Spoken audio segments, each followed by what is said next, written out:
Hoje nós vamos tratar acerca desse lema da reforma, os solos Cristos. Eu quero pedir a você que abra sua Bíblia em 2 Coríntios capítulo 5, versículo 18. Assim que fizermos a leitura, você já pode tomar o seu assento.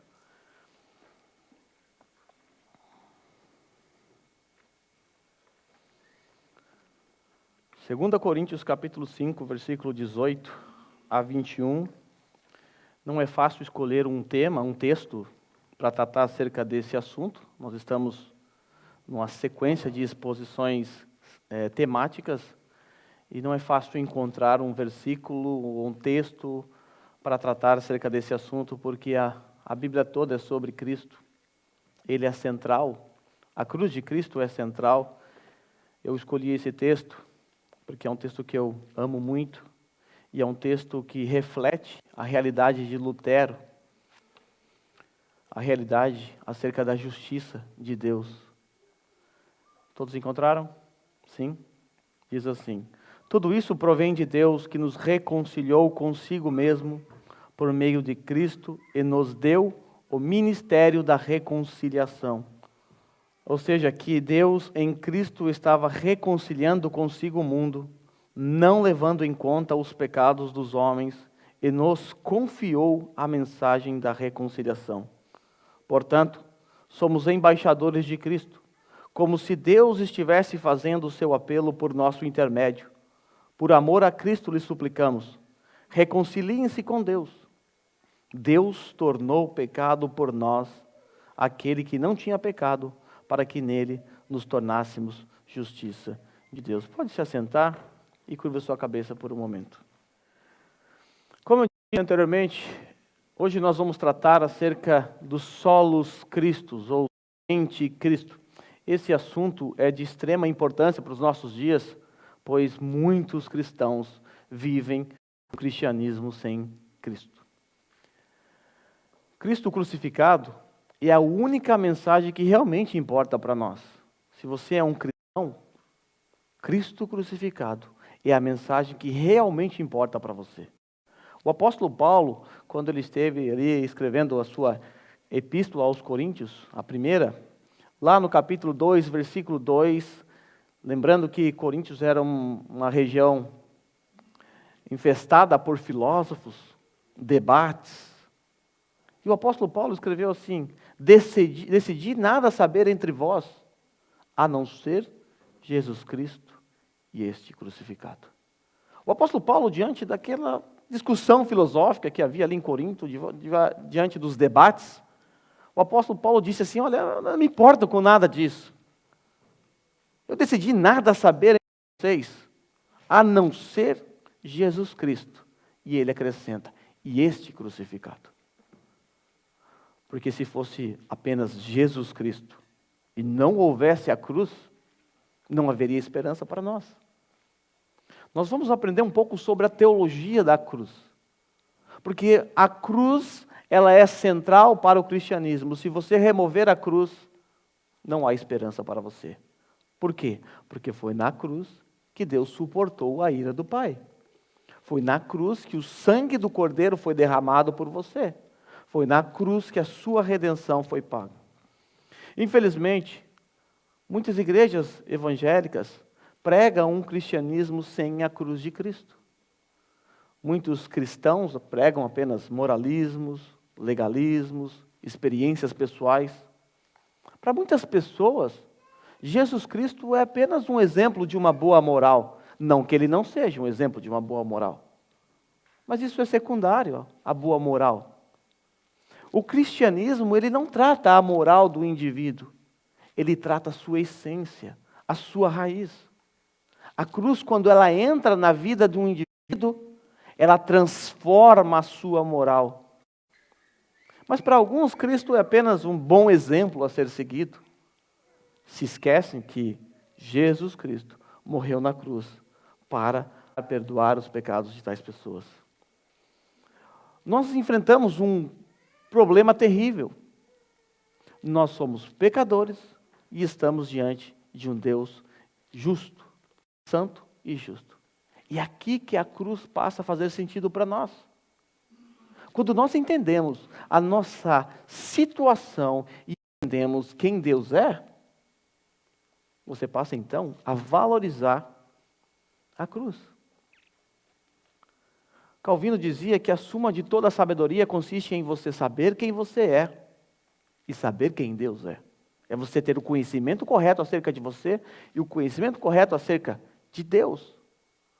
Quando você então descobre que você é um miserável pecador, condenado ao inferno, que está debaixo da ira santa de Deus, então você passa a perceber que você precisa de alguém para resolver o seu problema.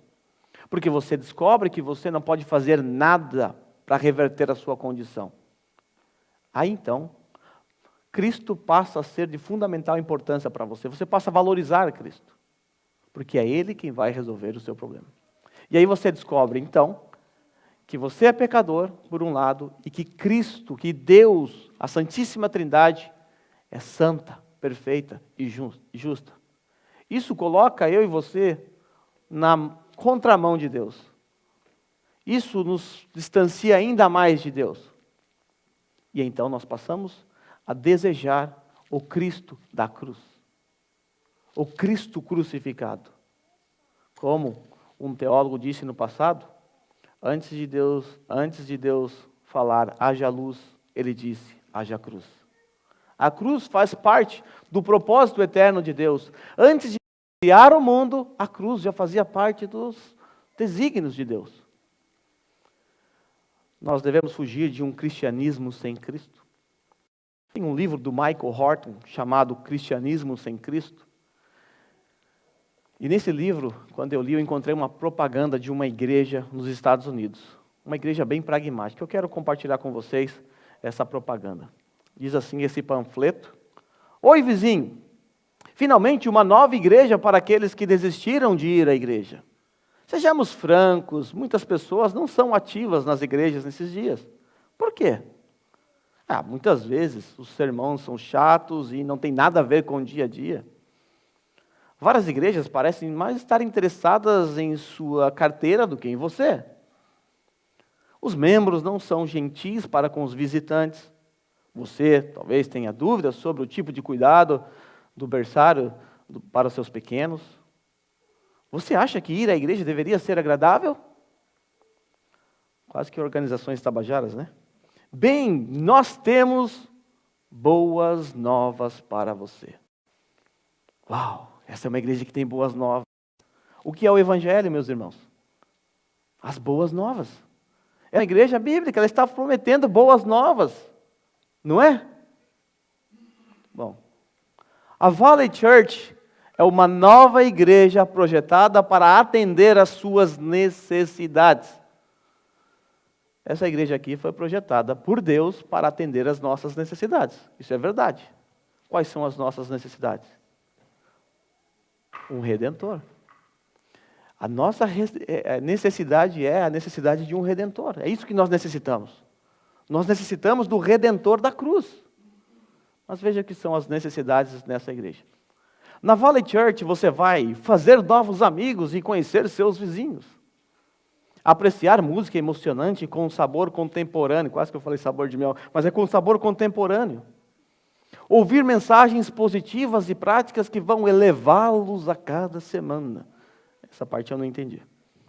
Aí no panfleto tinha aí algumas frases soltas. Aqui você vai se sentir bem consigo mesmo. Vai aprender a como superar a depressão. Vai aprender a como ter uma vida plena e bem-sucedida. A como lidar com o seu dinheiro sem que ele manipule você. Você vai aprender sobre os segredos da vida bem-sucedida em família. A como superar o estresse. Confie seus filhos aos cuidados do berçário realizado por trabalhadores dedicados. O que está faltando nessa propaganda? O que ele chama de boas novas aqui não é as boas novas do Evangelho. Está faltando Cristo crucificado. A menos que Cristo crucificado seja anunciado, o nosso cristianismo é pagão. Nós, apesar de comemorarmos 504 anos da Reforma, hoje a dita Igreja Evangélica vive os mesmos problemas da época da Reforma. Como fiz na semana passada, eu quero olhar para a história mais uma vez, focando na reforma protestante, evidentemente, dando ênfase na cristologia.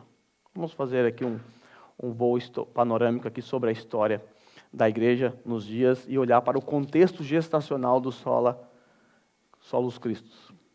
Na época de Lutero, a Igreja Católica ela defendia e defende ainda hoje o conceito de justiça infusa. O que é justiça infusa? A justiça infusa é aquela justiça que vai sendo infundida em você, vai sendo creditada na sua conta, e você precisa adquirir ao longo da sua vida esse tipo de justiça. Como é que você adquire esse tipo de justiça? Participando da missa, se confessando com o padre, realizando boas obras. Então você tem que realizar boas obras para que essa justiça, pouco a pouco, vai sendo infundida em você. Esse é o conceito católico de justiça de Deus. É importante você entender muito bem isso, porque Lutero tinha um problema muito sério com a questão da justiça de Deus, porque ele, como um bom católico, entendia que a justiça de Deus, que a justiça do homem, cooperava para a justiça de Deus. Então você realizava boas obras e a justiça ia sendo creditada na sua conta. Bem, esse é um problema dos dias de Lutero, certo? Errado. Esse é um problema dos nossos dias. A maioria dos evangélicos hoje, no Brasil, acreditam nessa doutrina. A doutrina da justiça infusa. A doutrina da salvação por meio das obras. Uma vez, uma senhorinha participou de um estudo bíblico em casa, acho que não era na minha casa, na casa de algum irmão, quando estudamos acerca da justiça de Deus naquele livro do Horatius Bonar, um livro fantástico. E essa senhora, em determinado momento, ela disse assim: a nossa vida é como uma caderneta escolar.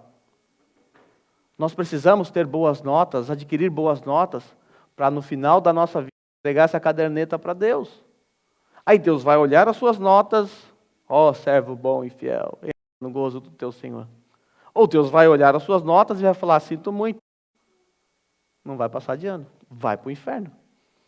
Isso nada mais é do que doutrina católica da justiça infusa. Esse era o contexto de Lutero. Nós vimos na semana passada que Lutero era alguém obcecado por alcançar justiça diante de Deus. Era alguém que se esforçava, que fazia de tudo para alcançar essa justiça diante de Deus. Mas ele sentia que nada disso era suficiente. Veja alguns relatos do próprio Lutero, depois da sua conversão. Ele disse assim: torturei-me com oração e jejum, vigílias e congelamento. Tal austeridade poderia ter me matado. O que eu mais buscava agindo assim, senão Deus, o qual presumivelmente via a minha extremada observância da ordem monástica e minha vida austera. Eu andava constantemente em meio a um sonho e vivia em meio a uma idolatria real, porquanto não cria em Cristo. Consegue imaginar um monge que não crê em Cristo? Esse era Lutero. Apesar de toda a sua devoção, de toda a sua paixão pela escola agostiniana, pelo monastério, apesar de tudo isso, ele era alguém que não cria em Cristo.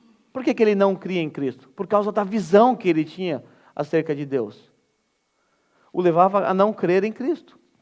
Mas ele diz: eu torturei-me com oração, com jejuns, vigílias, congelamento. Eu poderia até ter morrido congelado, como ele quase morreu. Acerca de Cristo ele diz assim: eu apenas o considerava, por que ele não cria em Cristo, ele não amava a Cristo? Eu o considerava um severo e terrível juiz, pintado como alguém sentado sobre um arco-íris. Por isso que ele não amava a Deus, não amava a Cristo, por isso ele não cria em Cristo. Para ele, Cristo ficava apenas sentado ali no seu arco-íris, com o seu dedo duro, ríspido, apontado para ele, derramando sobre ele juízo, condenação. Em outro lugar, Lutero disse assim: quando eu era monge, esbaldei-me grandemente por quase 15 anos com jejuns, vigílias, orações e outras obras muito religiosas. 15 anos.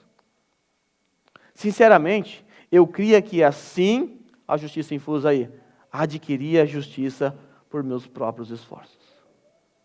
Justiça infusa. Por que ele fazia tudo isso? Porque 15 anos se torturando com jejuns, vigílias, orações, congelamentos. Porque ele acreditava que assim adquiriria justiça por meio dos seus próprios esforços. Salvação por meio das obras. Como nós vimos na semana passada, nos dias de Lutero também era comercializado indulgências. Eu já tratei disso, já falei para você que era um documento comprado na época, e esse documento livrava você do purgatório ao seu ente querido. E a doutrina da indulgência, ela vai contra os solos cristos, contra a doutrina da suficiência de Cristo. Por quê? Porque a indulgência era o meio para se alcançar a salvação. A indulgência era um meio para você alcançar justiça diante de Deus. E nós sabemos pela palavra de Deus que somente Jesus é a justiça de Deus. Aquele que não cometeu pecado, se fez pecado por nós, Deus o fez pecado por nós, para que nele fôssemos feitos justiça de Deus. A justiça de Deus não pode ser comprada. Não adianta você pagar por um documento. Não adianta você ir lá na Universal e comprar a escritura dos céus, do seu terreno nos céus. Não é assim. A salvação é somente em Cristo, porque Ele é a justiça de Deus, o Cristo da cruz. Eu pensei aqui 4 teses de Lutero acerca das indulgências. Não sei se você já teve a oportunidade de ler as 95 teses, se não, 4 para você nessa manhã. A tese 21 diz assim: assim, essas pregações de indulgências estão em erro quando dizem que uma pessoa é absolvida de cada pena e salva pelas indulgências papais. Estão errados essas pessoas. Essas pregações estão erradas, porque ninguém pode ser absolvido por causa de um documento. 27. Prega apenas doutrinas humanas quem diz que tão logo o dinheiro te linte no cofre, a alma voa do purgatório. Eu disse para vocês na semana passada que naqueles dias Johann Tetzel se tornou um grande vendedor de indulgências. E ele cantava esse jingle, essa musiquinha: quando a moeda no fundo do cofre tilintar, a alma do purgatório vai saltar. Então Lutero escreve: olha, isso é doutrina humana. Foi uma direta, para o Johann Tetzel. 32. Os que creem que podem estar certos de sua salvação só porque possuem cartas de indulgência serão eternamente condenados juntos com os seus pregadores. 36. Todo cristão realmente arrependido tem o direito à plena remissão da pena e culpa, mesmo sem carta de indulgência. Lembra daquele perdão que você recebia por comprar a indulgência? O perdão vem se você é realmente um cristão arrependido.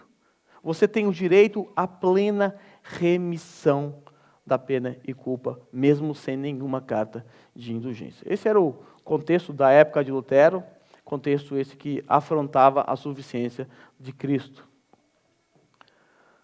Próximo contexto que também bateu de frente com os solos cristos. Extra ecclesiam nulla salus, que significa: fora da igreja não há salvação.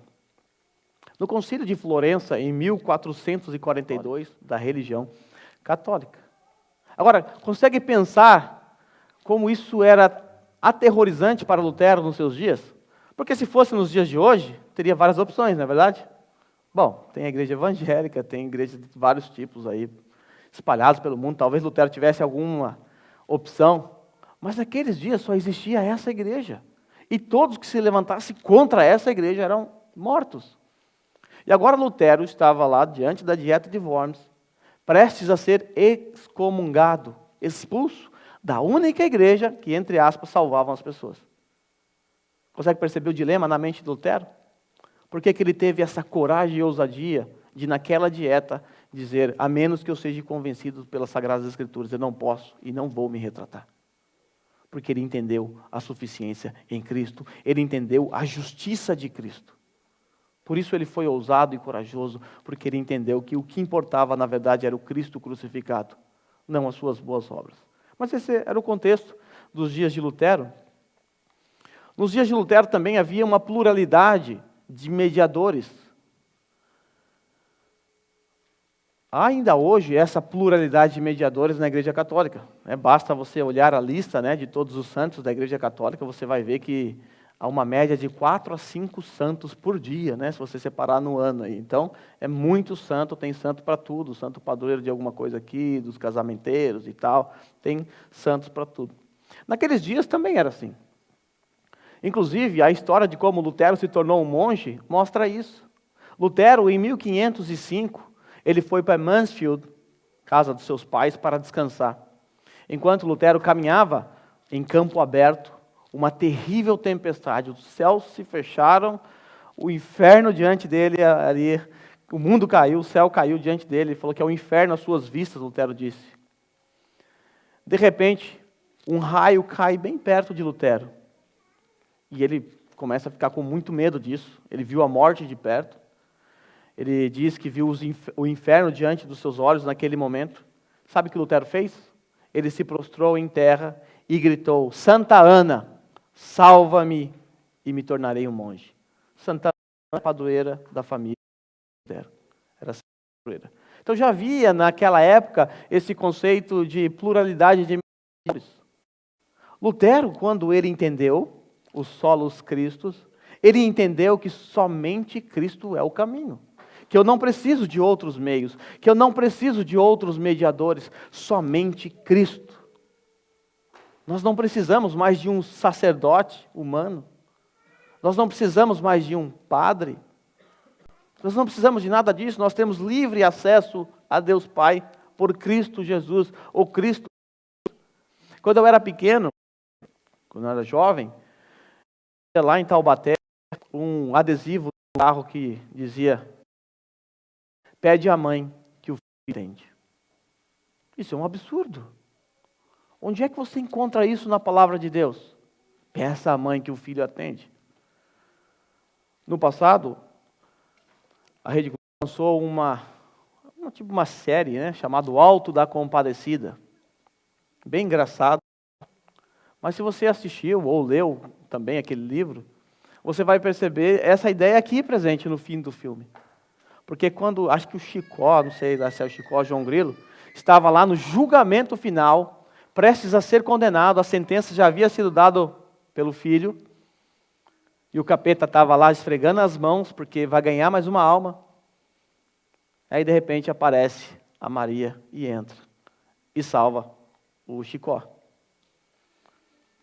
E aí o diabo olha para Jesus e fala assim: como assim? Aí Jesus fala: ela é minha mãe, o que eu posso fazer? Isso é a doutrina católica, que está aí embutida nesse filme. Maria passa a ter o poder de mediadora. E outros santos também, tem vários santos. Esse era o contexto da época. E esse contexto, ou seja, essa pluralidade de mediadores, bate de frente com a suficiência de Cristo.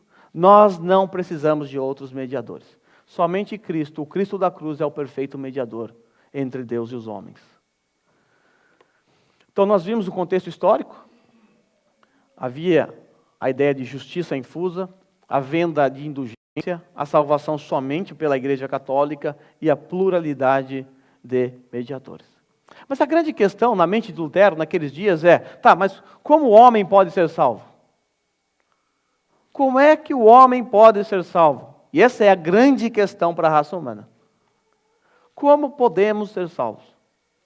Lutero respondeu isso através de um debate sobre a teologia da cruz. O debate que ele teve, e esse debate foi teologia da cruz versus teologia da glória. Lutero, então, confrontou as duas teologias, a teologia da cruz e a teologia da glória. Que teologias são essas? Você já vai descobrir. Então, lá no dia 25 de abril de 1518, ou seja, 6 meses depois dele afixar as 95 teses, Lutero, então, vai para esse debate. A teologia da glória, ela possui 3 caminhos: especulação filosófica, boas obras e misticismo. Especulação filosófica, boas obras e misticismo. Teologia da glória. Bom, não ficou muito claro ainda. Lutero, para ilustrar essa argumentação, ele usou 2 imagens, e essas 2 imagens vão nos ajudar a entender o que são essas teologias, da glória e da cruz. A teologia da glória, Lutero, para explicar essa teologia, ele usou a ideia da Torre de Babel. O que aconteceu em Babel? Em Babel, os homens construíram uma escada, uma espécie de zigurate, para chegar até Deus. Então pensa aí, os homens, com seus próprios braços, com sua própria força, construíram uma escada para chegar até os céus. Essa é a ideia que Lutero tem aqui ao usar essa ilustração. A teologia da cruz, ela foi descrita através daquela história em Betel, quando Deus constrói uma escada e desce por ela, se dirigindo a Jacó. Percebeu a diferença? A teologia da glória é a teologia dos católicos, em que por meio das suas obras, você vai construindo essa escada para você chegar até Deus. Lutero defendeu a teologia da cruz. A teologia da cruz é, o próprio Deus constrói essa escada até o homem. O próprio Deus constrói a ponte que liga o homem a Deus. Não são as nossas obras. As nossas obras não conseguem construir uma ponte para ligar o homem a Deus, para transpor esse abismo. Somente a cruz de Cristo. Então esse debate foi muito importante. Por quê? Porque aqui demonstra que Lutero já entendia a suficiência de Cristo, o Cristo da cruz. Lutero já entendia a importância da cruz de Cristo. E sem a cruz não há salvação. Os católicos diziam, fora da igreja não há salvação. Lutero dizia, não, fora de Cristo, fora do Cristo crucificado, não há salvação. Porque esse Cristo crucificado chegou até nós através de uma escada que o próprio Deus construiu. Então, como o homem pode ser salvo? Através da teologia da cruz. Através da doutrina da cruz. Então nós temos aí a teologia da glória, representada pela Torre de Babel, e temos a teologia da cruz, ou teologia crucis, representado através da história em Betel. Mas por que solos Cristo? Porque somente Cristo pode reverter a nossa condição. Porque somente Cristo pode ser o nosso mediador. Porque somente Cristo pode ser o nosso Salvador. Por que as nossas obras não cooperam? Por que Maria não ajuda? Por que os outros santos não podem fazer nada por nós? Por que solos Cristo? Em primeiro lugar, porque o nosso Senhor Jesus Cristo era homem. Ele era homem. E aqui eu quero explicar para vocês o porquê o nosso Redentor tinha que ser humano e divino. Em Cristo Jesus nós encontramos as duas naturezas. Jesus Cristo era plenamente homem e plenamente Deus. De forma que quem morre naquela cruz não é o humano Jesus, é o Deus homem. Qualquer separação das naturezas de Cristo é heresia. Quem morreu por mim e por você não foi o homem Jesus, como dizem alguns equivocados. Quem morreu na cruz foi o Deus homem. Então por que solos Cristos? Porque somente Cristo podia ser o nosso Redentor. Porque em primeiro lugar ele era humano. E aquele velho ditado do passado, apagou aqui, mas havia uma frase escrita por Gregório de Nissa, no passado, ele dizia, aquilo que não é assumido pelo verbo, não pode ser redimido pelo verbo. Aquilo que não é assumido pelo verbo, não pode ser redimido pelo verbo. Então por que ele tinha que ser homem? Porque ele estava me representando. Ele estava representando você. Ele tinha que ser da mesma natureza. Se ele não assumisse a nossa natureza, ele não poderia redimir a nossa natureza. Por isso ele tinha que ser homem, perfeitamente homem, plenamente humano. Por quê? Nós já vamos ver daqui a pouco. Mas ele tinha também que ser divino. Era necessário que o nosso Redentor fosse Deus. Porque se ele não fosse Deus, nós não teríamos condições de pagar. Tal pessoa, se não fosse divina, não teria condições de pagar o preço exigido por Deus Pai. Nós acabamos de cantar, a nossa dívida era eterna. Como poderia eu pagar? Como? Eu não tenho condições. Então o nosso Senhor, ele tinha que ser humano, plenamente humano, e plenamente divino. Qualquer divisão das naturezas dele, pode estudar na história da igreja que você vai dar as mãos para algum herege do passado. Nestório, Eutico e assim por diante. Mas por que o nosso Redentor tinha que ser humano e divino? Como eu disse, usando as frases de Gregório de Nissa, o que não foi assumido pelo Verbo, não foi redimido pelo Verbo. Então ele tinha que ser humano para nos substituir naquilo que fomos incapazes de fazer. O que Jesus Cristo fez na terra antes de enfrentar a cruz? Sabe o que ele fez? Ele obedeceu a lei perfeitamente no meu e no seu lugar. Ele obedeceu a lei no meu e no seu lugar. O que nós fizemos com relação à lei de Deus? Nós quebramos ela todinha. E um transgressor da lei de Deus não merece nada menos do que o inferno, a condenação. Deus exige obediência perfeita à lei de Deus. Nenhum ser humano foi capaz. E por causa disso, todos os seres humanos estão condenados. E aí Cristo Jesus vem aqui à terra e ele nos substitui. Ele cumpre a lei no nosso lugar. De forma que hoje, quando Deus olha para mim e para você, Deus enxerga alguém que cumpriu perfeitamente a lei dele. Nós não somos mais os transgressores da lei. Cristo cumpriu a lei no nosso lugar. Por isso, é errado o pensamento de algumas pessoas de que Jesus quebrou a lei do sábado, por exemplo. Porque se Jesus quebrou um item da lei, ele se tornou transgressor como eu e você. Não pode então ser o nosso Redentor. Então ele obedece à lei perfeitamente naquilo que eu fui incapaz de fazer. E ele tinha que ser Deus para nos substituir, pagando o preço da nossa desobediência à lei santa de Deus. Então ele tinha que ser humano para obedecer a lei no nosso lugar. Só que por outro lado, a gente quebrou a lei. Nós quebramos. Então ele obedece à lei, ele obedece a Deus, ele nos substitui, pagando o preço da nossa desobediência de Deus.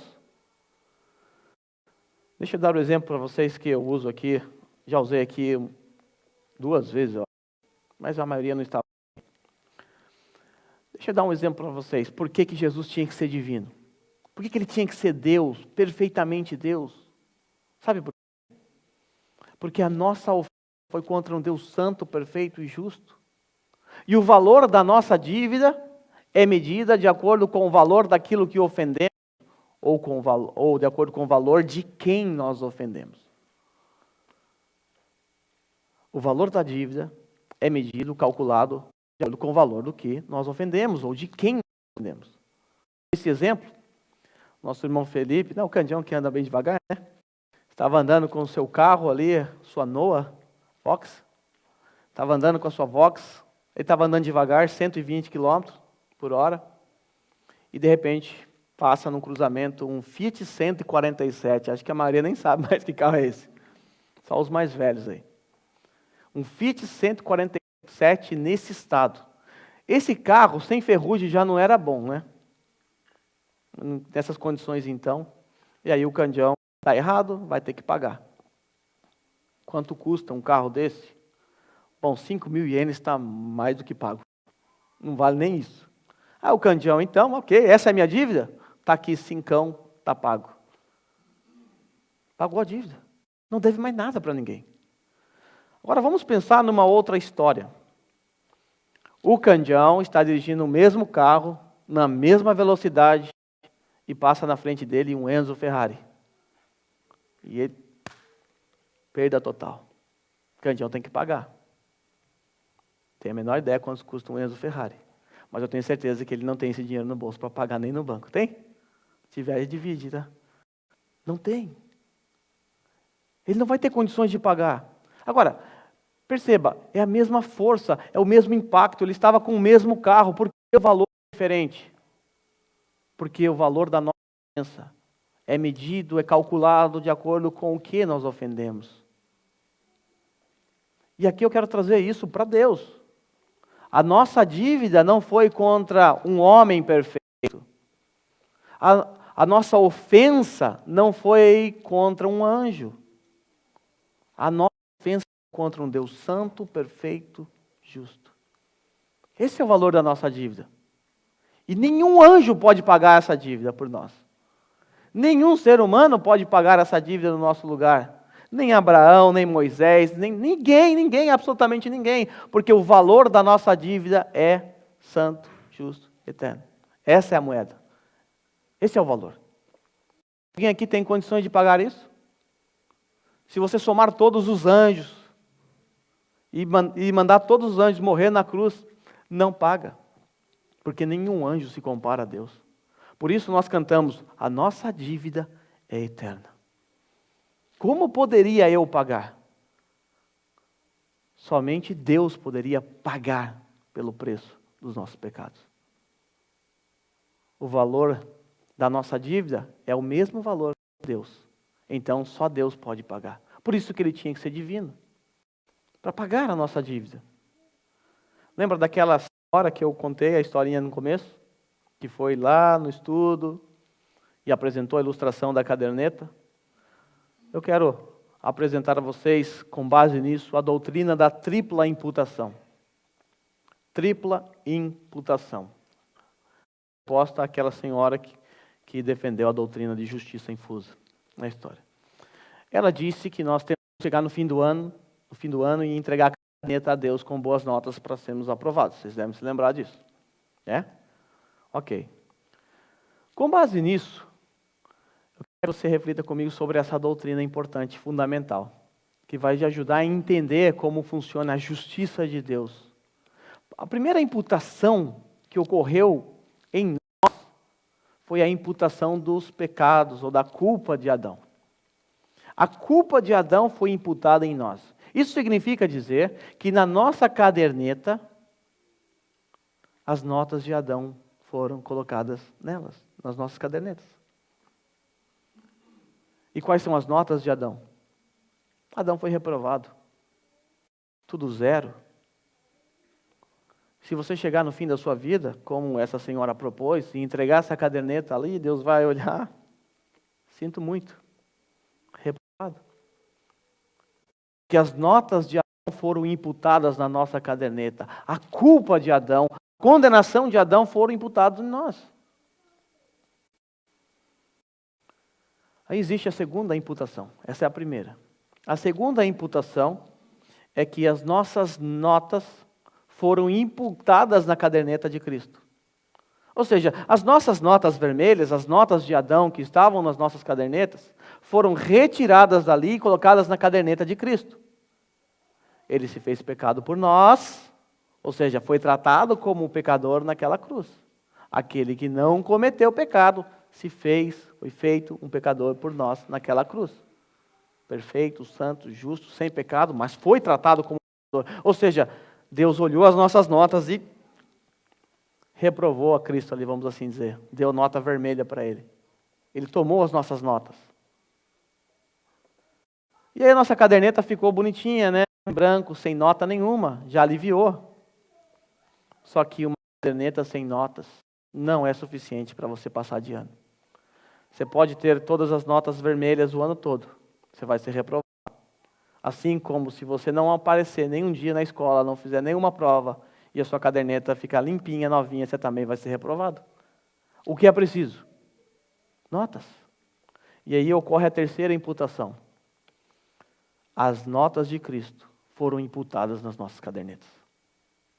A justiça de Cristo, essa palavrinha aqui, justiça, era a problemática de Lutero. A justiça de Cristo foi imputada em nós. Essa é a terceira imputação. As notas de Cristo foram imputadas nas nossas cadernetas. E aí você chega no fim da sua vida lá, então, entrega a caderneta para Deus. Servo bom e fiel. Entra no descanso do teu Senhor. Mas não são as suas notas. Não há mérito nenhum em você. O mérito está em Cristo. Porque são as notas de Cristo. Então, a primeira imputação, a culpa de Adão foi imputada em nós. A segunda imputação, a nossa culpa foi imputada em Cristo. A terceira imputação, a justiça de Cristo foi imputada em nós. Foi isso que Lutero entendeu. É isso que eu e você precisamos entender. Porque se a gente entender isso, a cruz será indispensável para você. A cruz brilhará diante dos teus olhos, com maior vigor. Você poderá dizer como Paulo, eu não quero saber de nada, o que importa para mim é Cristo e este crucificado. Mas também quero pensar um pouco acerca dos ofícios de Cristo, porque os reformadores, eles foram influenciados pelos escritos de Eusébio de Cesareia, lá no IV século, e eles acharam útil resgatar isso. Resgatar a ideia de Cristo como um profeta, sacerdote e rei. Veja aí, Cristo então, ele é descrito pelos reformados como o profeta. Inclusive, na nossa confissão, nós encontramos isso. Cristo, somente Cristo, está apto a ser o mediador entre Deus e os homens. Ele é profeta, sacerdote e rei da igreja. Qual é a função de um profeta? O que faz um profeta? Um profeta fala em nome de Deus. O profeta é aquele que recebe de Deus e fala, ou seja, ele leva Deus para o povo através da sua mensagem. Essa é a função do profeta. Vem de cima para baixo. Leva. Também o Senhor Jesus Cristo, ele é o nosso sacerdote, o nosso sumo sacerdote. Também a nossa confissão diz assim: por causa do nosso afastamento de Deus e da imperfeição de nossos melhores serviços, precisamos de seu ofício sacerdotal para nos reconciliar com Deus e nos tornar aceitáveis a Ele. Cristo, ele é o nosso sumo sacerdote. Qual é o papel do sacerdote? O inverso do papel do profeta. O profeta leva Deus até os homens. O sacerdote leva Deus até os homens. Leva os homens até Deus. Papel inverso. Cristo é o perfeito sacerdote, porque ele cumpre esses dois ofícios. Ele é o próprio Deus falando, em carne e osso. Havendo Deus antigamente falado por nós, por nossos antepassados, através dos profetas, a nós falou nos últimos dias através do Filho. Hebreus 1. Deus falou através do Filho, o perfeito Filho de Deus, por isso ele é o nosso profeta. Também ele é o nosso sacerdote, porque ele nos representa diante de Deus. Também Cristo é o nosso Rei. Esses são os três ofícios que o Senhor Jesus Cristo possui. Ele é o profeta, sacerdote e Rei. Como Rei, o Senhor Jesus Cristo governa. Ele reina sobre nós. E se você é um filho de Deus, Cristo, em seu tríplice ofício como profeta, sacerdote e Rei, significará tudo para você. Tudo para você. Cristo é o nosso profeta, nosso sacerdote e nosso Rei. Quero voltar aqui para o texto que nós lemos no começo. Tudo isso provém de Deus, que nos reconciliou consigo mesmo por meio de Cristo e nos deu o ministério da reconciliação. Ou seja, que Deus em Cristo estava reconciliando consigo o mundo, não levando em conta os pecados dos homens, e nos confiou a mensagem da reconciliação. Portanto, somos embaixadores de Cristo, como se Deus estivesse fazendo o seu apelo por nosso intermédio. Por amor a Cristo, lhe suplicamos, reconciliem-se com Deus. Deus tornou pecado por nós, aquele que não tinha pecado, para que nele nos tornássemos justiça de Deus. O apóstolo Paulo começa dizendo que tudo isso provém de Deus. Se você voltar um versículo anterior, é um versículo que você conhece muito bem. Se alguém está em Cristo, nova criatura é, as coisas velhas se passaram e tudo se fez novo. O apóstolo Paulo, nos versos anteriores, ele está tratando acerca da obra de Deus no crente, dessa reversão de condição. E agora ele diz assim, tudo isso, toda essa reversão, toda essa obra salvífica de Deus, que estão aí presentes nos versículos anteriores, olhando que a salvação é tanto para o judeu quanto para o gentio, encarando todo o contexto dos capítulos anteriores. O apóstolo Paulo diz que tudo isso provém de Deus. A nossa salvação, a nossa redenção provém de Deus. Lembre-se, quem construiu a escada foi Ele. E veio de cima para baixo. Ele nos reconciliou consigo mesmo por meio de Cristo. Cristo é o único que pode nos reconciliar com Deus. Por isso, solos Cristo. E Ele nos dá o ministério da reconciliação. Ou seja, que Deus, em Cristo, estava reconciliando consigo o mundo, não levando em conta os pecados dos homens. Não é que Deus jogou o pecado dos homens para debaixo do tapete, que Deus fez vistas grossas para os pecados dos homens. É que Deus aguardou pacientemente até o dia do Calvário. Porque lá no Calvário, Deus tratou aquele nosso Senhor Jesus Cristo, o nosso sacerdote, profeta e rei. Deus o tratou como se ele tivesse cometido todos os pecados. Então, Deus pegou o pecado do povo de Israel, da época do Antigo Testamento, daqueles que estavam nos dias de Jesus, os eleitos, e dos eleitos futuros, o meu e o seu pecado. E naquele dia, Deus lançou sobre ele a sua ira, por causa dos nossos pecados. Por isso, não levando em conta os pecados dos homens, ele aguardou pacientemente. E lá na cruz, esses pecados foram lançados sobre ele. Por isso ele recebeu toda a ira de Deus naquela cruz. Somos embaixadores de Cristo. Olha que privilégio. Antes éramos inimigos, agora somos embaixadores, representantes de Cristo. E por nosso intermédio, pela nossa mensagem, pela nossa pregação, nós fazemos um apelo. Quando nós anunciamos o Evangelho, nós fazemos um apelo por amor a Cristo. Reconciliem-se com Deus. Que Deus é esse? É o Deus que tornou pecado por nós aquele que não tinha pecado. É o Deus que tratou aquele que não tinha nenhum pecado, tratou-o como se ele tivesse cometido todos os pecados, para que eu e você, que cometemos todos os pecados, hoje pudéssemos ser tratados como se não cometêssemos nenhum pecado. Graças a Cristo. Ele foi tratado como se tivesse cometido todo o pecado, para que eu e você fôssemos tratados como se não tivéssemos cometido nenhum pecado.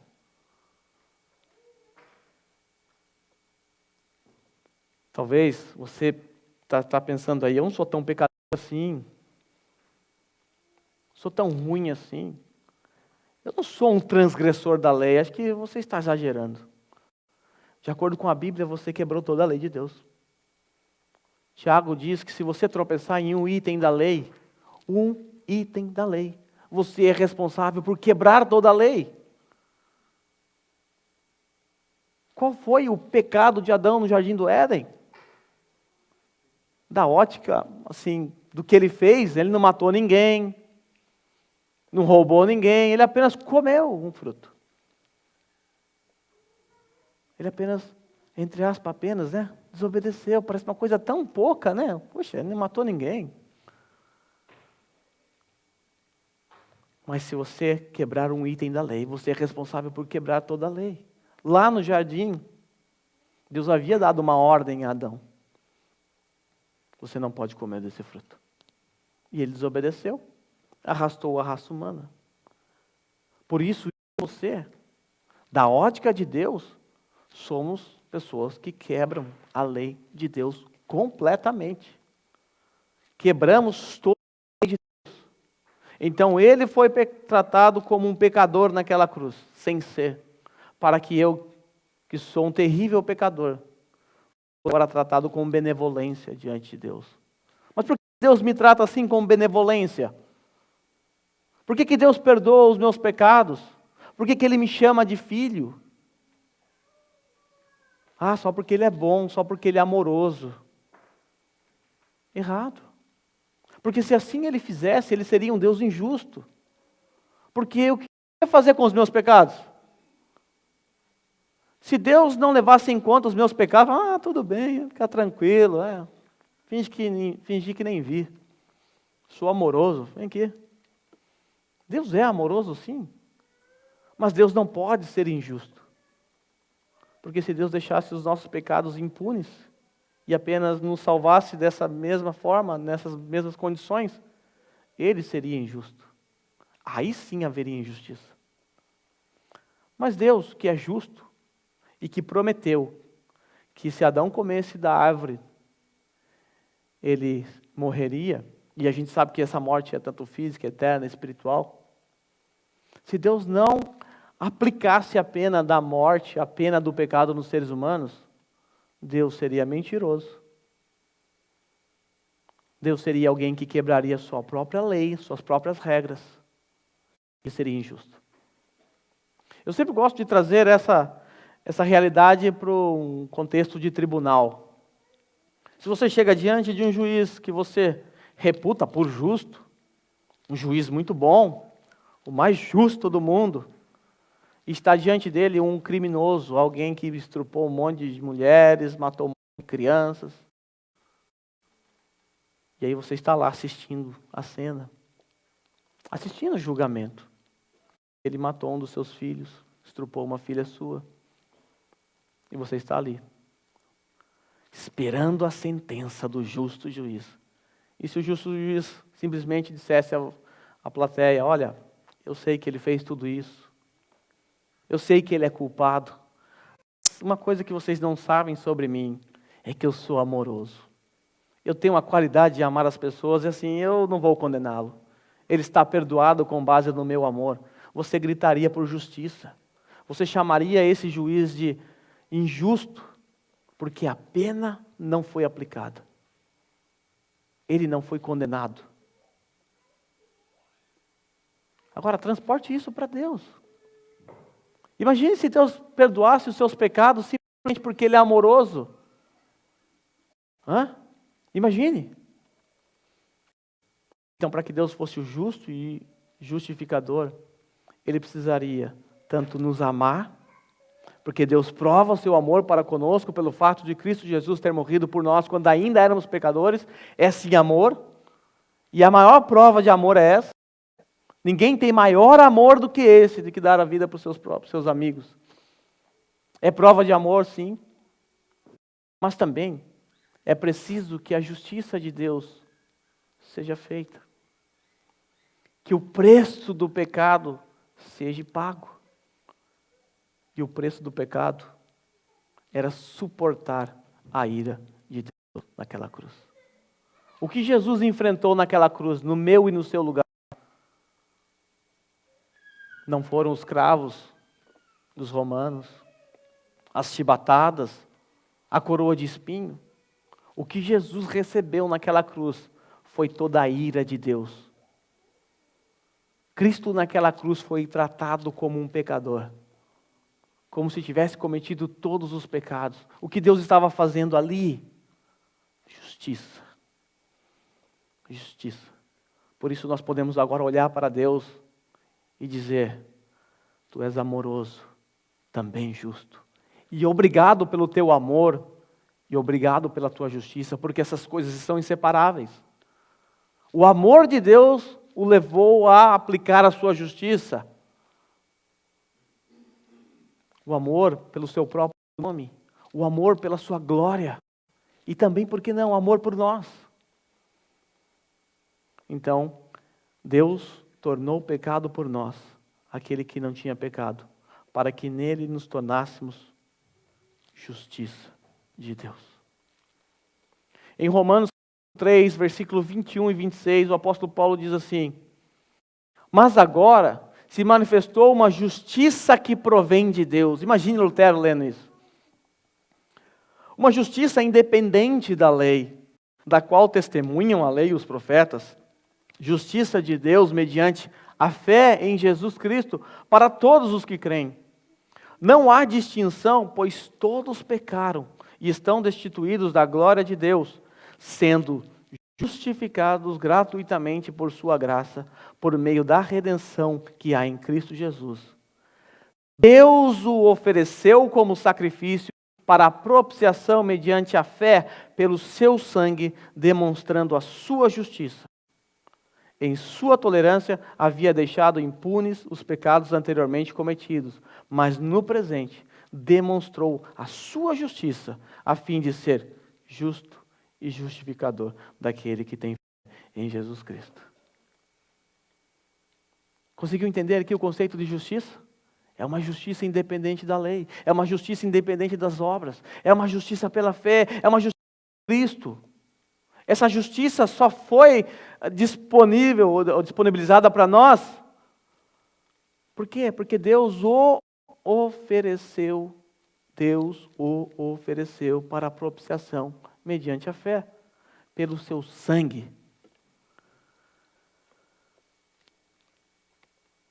Quero fazer algumas perguntas aqui para a nossa reflexão nesta manhã. Você entendeu que suas boas obras são como trapos imundos diante do Senhor? Você entendeu que as suas obras não servem para alcançar a justiça diante de Deus? Você realmente conseguiu entender que não há nada que você possa fazer para alcançar a justiça diante de Deus? Você pratica boas obras simplesmente porque você foi salvo, não para que você seja salvo. Depois de salvo, só lhe resta boas obras. Viver para a glória de Deus, de acordo com o Evangelho. Você entendeu mesmo que as suas boas obras são como trapos imundos diante do Senhor? Você entendeu que você foi salvo apenas por causa da cruz de Cristo? Que se não fosse a cruz de Cristo, não haveria salvação. Você entendeu isso? Você entendeu que Cristo é o nosso profeta, que veio a este mundo para nos ensinar, para falar em nome de Deus, e que hoje fala a nós através da palavra de Deus, somente através dela? Você entendeu que hoje nós não precisamos mais de profetas, porque o verdadeiro profeta falou-nos através da palavra que foi registrada nesse livro. Você entendeu que Cristo é o nosso verdadeiro e único sumo sacerdote, que Ele se ofereceu como um sacrifício no nosso lugar. Ele é o nosso sumo sacerdote. Ele nos levou até Deus. Como profeta, Ele trouxe Deus até nós. Como sacerdote, Ele nos levou até Deus. Você entendeu que Cristo é o seu rei? Você entendeu que Cristo é que manda, que governa? Ele é o soberano, você entendeu isso? Porque é isso que Ele é. Você reconhece que fora de Cristo não há esperança para você? Não há esperança para você fora de Cristo? A sua religião não pode te salvar. As suas boas obras, a sua religião, a sua boa moral, nada disso conta diante de Deus, no que diz respeito à justiça. Você vai para o inferno com boa moral e tudo, se não for Cristo na tua vida. Se você não se arrepender dos seus pecados e confiar no Cristo da cruz, você será condenado, indo à igreja. Outra pergunta: seu coração é grato pela obra do Calvário? Estudar sobre Cristo, sua obra, e não ter o coração aquecido, é não entender a obra da cruz. Se tudo isso que nós aprendemos aqui hoje não gerou gratidão no seu coração pela obra do Calvário, pelo que Ele fez ali na cruz, então, eu sinto muito por você. Porque você não entendeu o que foi feito ali. Você não entendeu quem era você, a parte da cruz de Cristo. Você não entendeu o que Ele fez, o preço que Ele pagou. Você está consciente de que se morrer sem Cristo, permanecerá condenado? Quem crê em Cristo é removido dele, desse que crê em Cristo, a ira. Mas aqueles que não creem em Cristo, que não entregaram suas vidas ao profeta, sacerdote e rei, não reconheceram esses ofícios dele, não reconheceram o valor do sangue precioso derramado naquela cruz, para essas pessoas, a ira de Deus permanece sobre ela. Quem crê no Filho tem a vida, mas quem rejeita o Filho, a ira de Deus permanece sobre ele. Então, se você está me ouvindo aqui nessa manhã e não conhece o Senhor Jesus Cristo como Lutero não conhecia, Lutero estava dentro de uma ordem monástica, realizando todos os seus rituais, e mesmo assim ele disse: eu não conhecia Cristo. Se você está aqui, frequenta aqui sempre, mas ainda não conhece a Cristo, esse Cristo, o Cristo da cruz, então, como embaixador de Cristo, eu te suplico, arrependa-se. Arrependa-se, creia no Cristo da cruz. Do contrário, se você morrer, você estará condenado, porque você já está condenado. Eu quero com essas palavras, nesse momento, realizar a ceia do Senhor com vocês.